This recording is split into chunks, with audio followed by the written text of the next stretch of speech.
Il-pulizija għadha qed tistabilixxi d-dinamika tal-każ li wassal għal sejba ta' raġel maqtul f'Bagol f'karozza fil-witta tal-qormi fosthom jekk il-persuna li nstabet mejta inqatlitx fil-post fejn instabet. Fil-fatt One News u infurmat li l-pulizija qed timxi fuq it-teżi li r-raġel ma nqatilx fuq il-post li fih instabet il-karozza għax fuq il-karozza madwarha ma nstabu l-ebda traċċi ta' demm. L-ammont ta' demm li nstab fil-bagol tal-karozza u li kien niexef ma jindikax li r-raġel inqatel fil-bagol tal-karozza. Dan minħabba li ma kienx hemm ammont ta' demm kbir li juri id-demm li jitlef bniedem x'ħin jinqatel.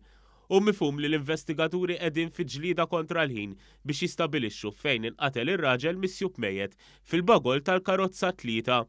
U mifhum ukoll li l-karozza kienet ilha pparkjata bejn 4 u 5 tiem fil-post fejn instabet fi triq il-witf għall-qormi.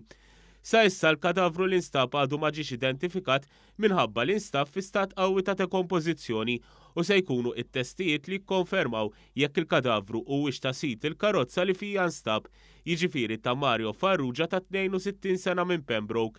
Apparti t-testijiet li qegħdin isiru se tkun ukoll l-awtopsja li se tiddetermina l-identità tal-kadavru li nstab u anke biex eventwalment inqatel.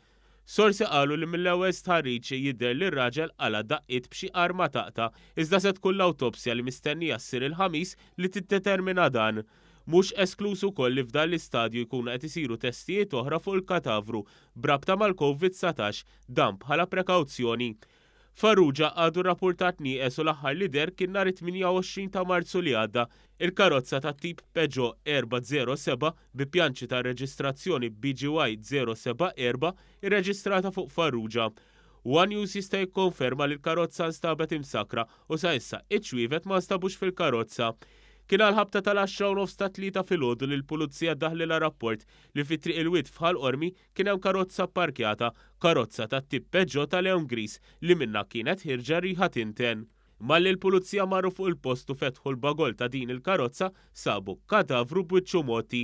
L-investigazzjonijiet tal-pulizija qed jitmexxew mill-iskwadra tal-omiċidi bil-għajnuna tal-pulizija tad-distrett ta' ħall-qormi u San Ġiljan taħt il-kappa ta' inkjesta maġisterjali.